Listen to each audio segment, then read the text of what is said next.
Hello नमस्ते। आज हम देखेंगे प्राइस टू बुक वैल्यू मतलब पीवी रेशो। तो चलिए जानते हैं प्राइस टू बुक वैल्यू होता क्या है।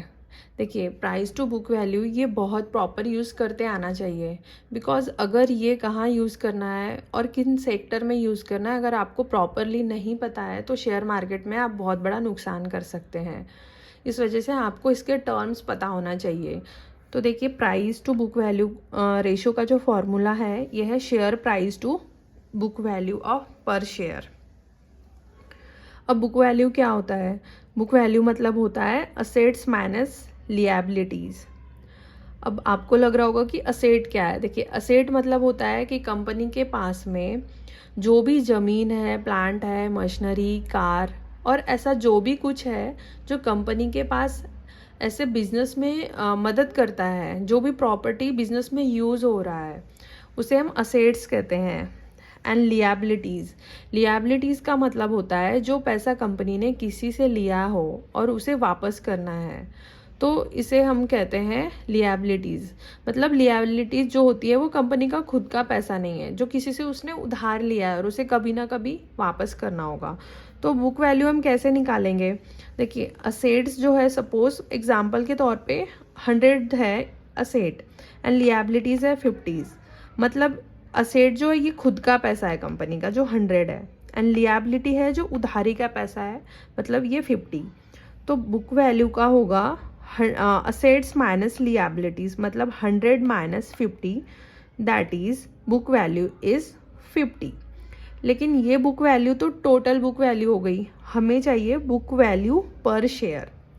देखिए, अगर कंपनी कल को बंद हो जाती है और आपने कंपनी में पैसा इन्वेस्ट किया है, तो आपको जो पैसा मिलेगा रिटर्न में वो इस पे निर्भर करता है कि कंपनी के पास में असेट्स कितने हैं एंड लिएबिलिटीज़ कितनी हैं।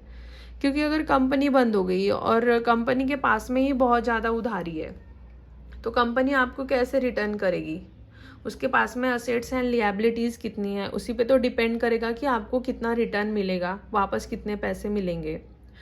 तो बुक वैल्यू पर शेयर निकालने के लिए हमें फॉर्मूला यूज़ करना होगा book value divide by total share. अब एग्जांपल के तौर पे टोटल शेयर 100 है, तो बुक वैल्यू हो गया 50 माइनस, सॉरी, टोटल शेयर 10 है, मतलब 50 माइनस 10, मतलब बुक वैल्यू पर शेयर हो गया 5। ठीक है, अभी तो हमने देखा बुक वैल्यू पर शेयर, अब हम देख रहे हैं प्राइस टू बुक रेशो। अब इसका फॉर्मूला है share price divide by book value of per share. अब शेयर प्राइस एग्जांपल लेते हैं हम कि 20 है। अभी करंटली सपोज शेयर की प्राइस 20 चल रही है और आप इस प्राइस में खरीद रहे हैं, तो बुक वैल्यू क्या आएगा? 20 डिवाइड बाय 5, दैट इज 4। तो इसका क्या मतलब होता है कि आप 1 रुपीज का नेट एसेट के लिए 4 रुपए खर्चा कर रहे हैं, मतलब 4 रुपए खर्चा करके आप 1 रुपए का चीज खरीद रहे हैं। इस केस में आप जो 20 रुपए का शेयर, मतलब जो आपकी शेयर प्राइस है, 20 रुपए दे रहे हैं और शेयर को खरीद रहे हैं। अगर कंपनी बंद होती है तो आपको सिर्फ 5 रुपए मिलेगा। मतलब इसका मतलब आप 4 गुना पैसा दे करके उस शेयर को खरीद रहे हैं। शेयर की बुक वैल्यू तो 5 रुपए है, आप कितना दे रहे हैं? 20 रुपए। यानी कंपनी अगर डूबी तो आपको कितना मिलेगा? सिर्फ 5 रुपए। चलो, हमने इतने इजी तरीके से तो प्राइस टू बुक वैल्यू निकाल लिया है, लेकिन शेयर मार्केट में आप इन्वेस्टमेंट करोगे तो आपको ये पता होना चाहिए कि पीवी रेशो किन सेक्टर में यूज़ किया जाता है। पीवी रेशो पे हम कौन से सेक्टर्स में शेयर मार्केट में इन्वेस्टमेंट कर सकते हैं। सभी सेक्टर में तो आप पीवी रेशो नहीं यूज़ कर सकते हो, क्योंकि आपको इसमें दिखा होगा कि यहाँ पे हम बात कर रहे हैं असेट्स एंड लिएबिलिटीज़। मतलब जो भी कैलकुलेशन है ये totally depend on assets and liabilities. तो कंपनी भी ऐसी होनी चाहिए जिसमें असेट्स पे उसका प्रॉफिट एंड लॉस चलता हो, जो असेट ज़्यादा इम्पॉर्टेंट पार्ट हो उसमें। तो अब अगर आईटी में जाते हो तो आईटी में तो असेट्स ज़्यादा हो रहता ही नहीं है, क्योंकि उनके पास लैपटॉप, कंप्यूटर, एक बड़ा सा हॉल, बस इतना ही जो इम्पॉर्टेंट रहता है। बाकी एम्प्लॉयज़ होते हैं, तो एम्प्लॉयज़ जो होते हैं वो असेट्स नहीं है कंपनी के, वो उनके एक्सपेंसेस है, तो हम उसे असेट्स नहीं बोल सकते हैं।